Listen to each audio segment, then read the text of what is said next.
nhớ cho chẳng có như sẽ đó nhớ trong đó thời trong đó nó cho nó ở trong thôi thì nhỏ in nó gì chẳng nó bé à nó phải đã đeo được bé đã đeo ok thế nè chúng bé chúng bà đây thì bé nên nó phải đa cho lu tôi cứ hóng này nuôi bé đầu số bộ là xưa nó xin nữa là dễ đâu là bé giàu kia thì bé đa là xưa tôi bé phải đa đeo ok theo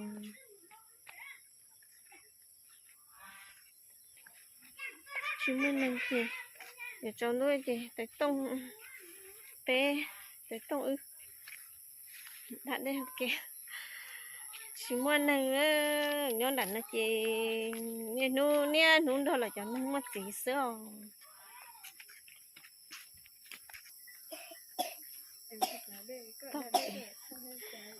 cho này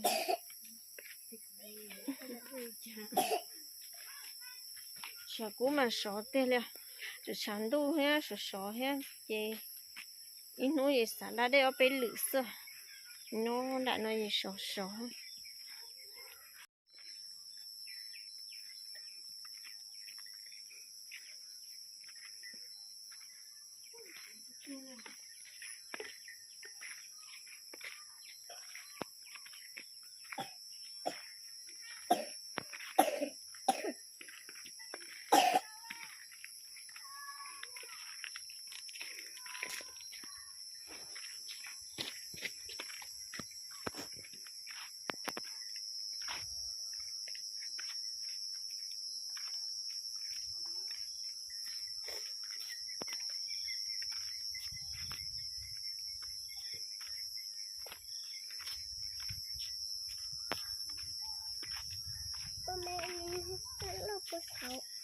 Dạ.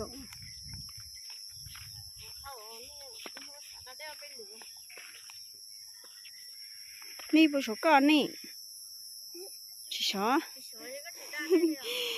cái khứ cái nuôi có chết mà, có chỉ khứ chạy, giờ nó muốn té vậy à, té à, cái chim mù lọ, tao mang đấy cái chim đã để à,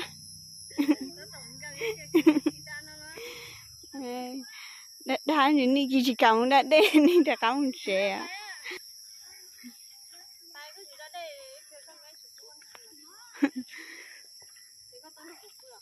Có gì đã đây giờ cầm nó là má bưng nhở?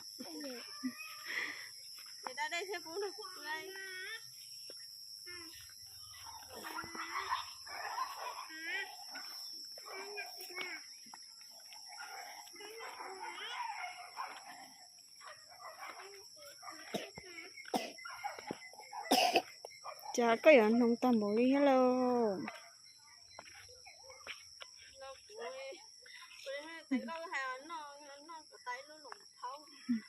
Nãy giờ nông đi té này họ mang đâu nè, nông mấy gì trong bự rồi nè, cậu cho bà nhá, mua lồng phốt bánh cho bà tí xíu mà, cái ý khai mình gì, chị, mất khẩu vị sống hả?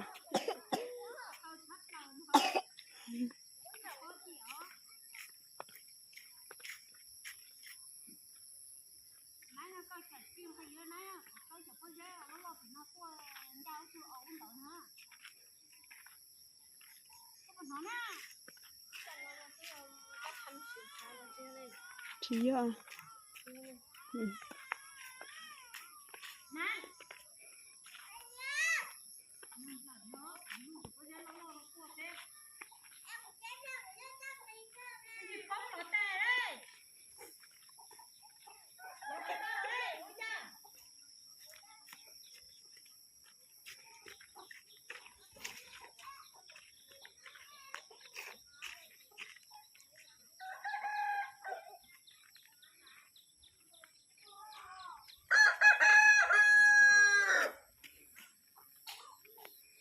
Vậy cho mà cho khờ kinh nghiệm mà.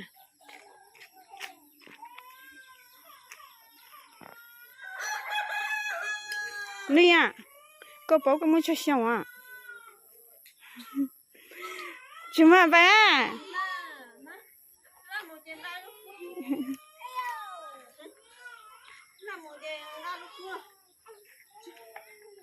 thiên khu tiếng ngao lúc đó bây giờ chú rất phải bị có trả chú về bỏ đây mà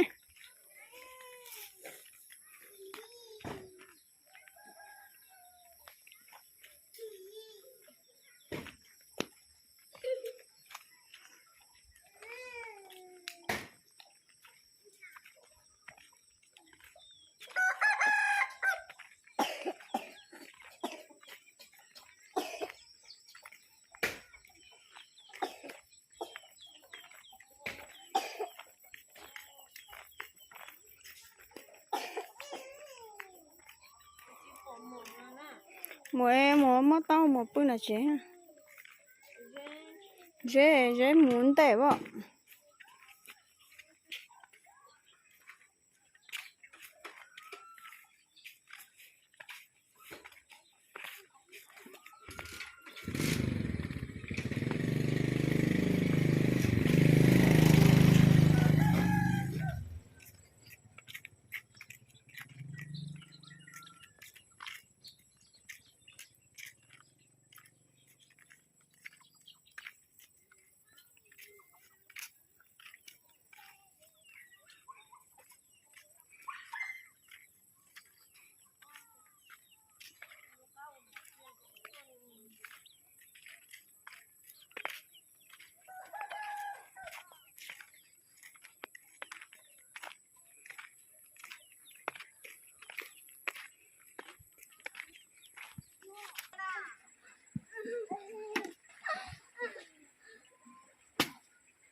chưa có mà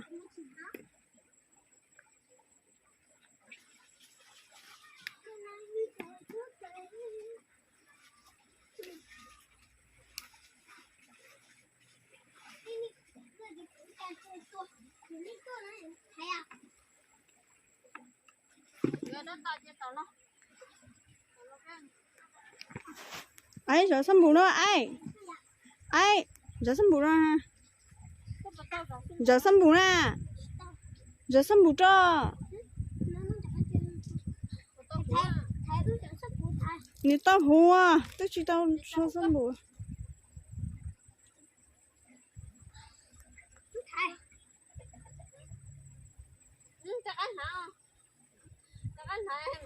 你照顾了汤库门错。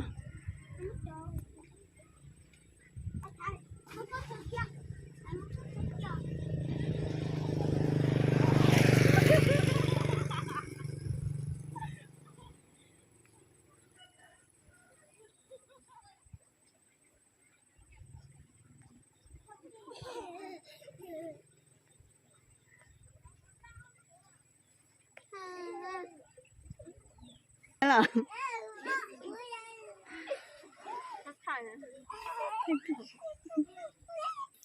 cái thứ sau là hắn lên nổ bé tủ đây bé nên thứ tôi đại trong nó sữa đa cho hồng chân số hắn chạy chị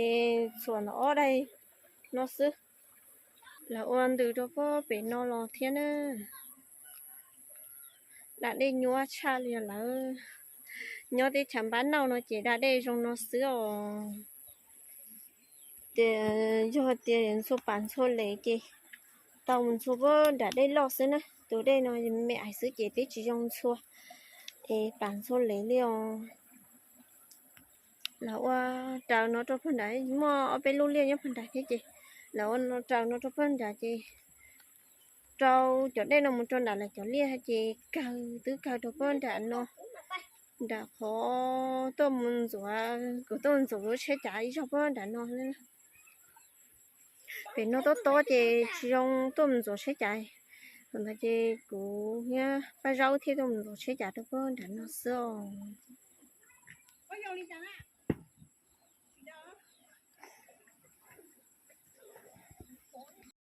bây giờ ở đây chị muốn ra đây theo muốn số khán giả theo muốn rau ta học có học cái đây học theo số khán giả nữa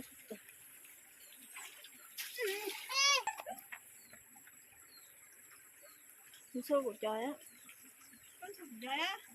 phân xôi của chó hả?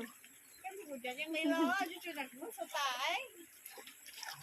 Chó thế ai nói sao ra đây bé lử.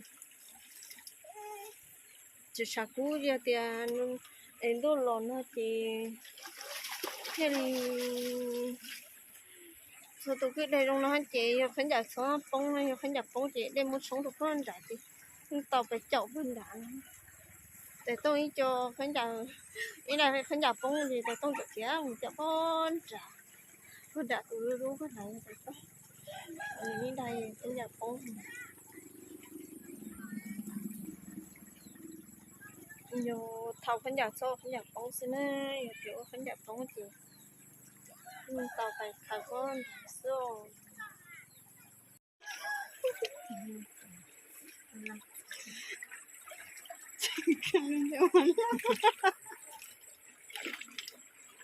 Lát chú chưa cần tăng nữa.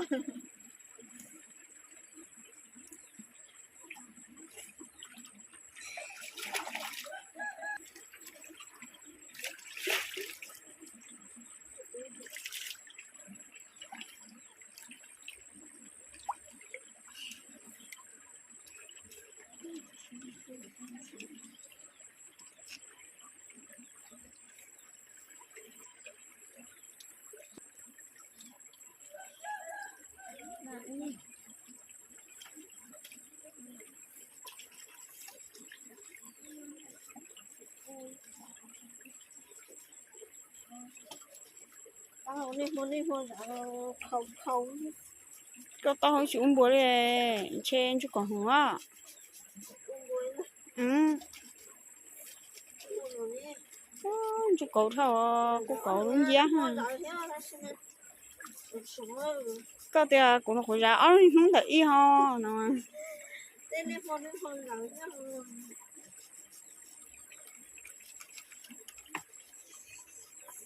Khối giá to lắm như nấu nó sẽ họ chơi xin chú cậu rồi đi.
Dạ chỉ nuôi giờ chua bông nữa.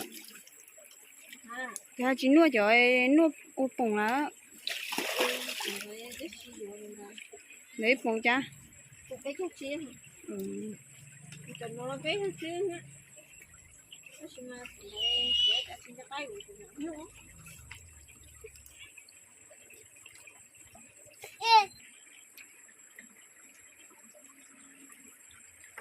nhưng mà cái chỉ là cái không rau thì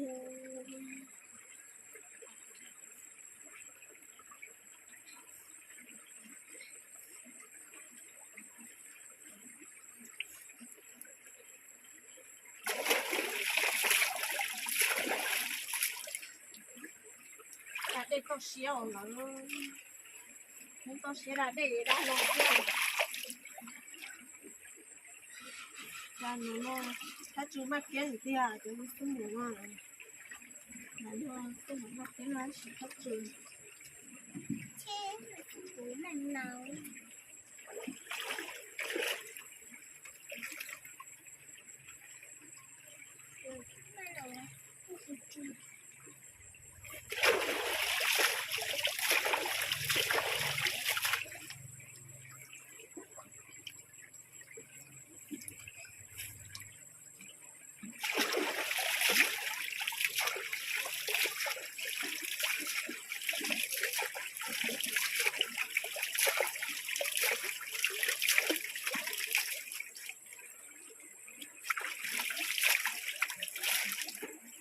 từ trong đủ nhau thì nó phải chế theo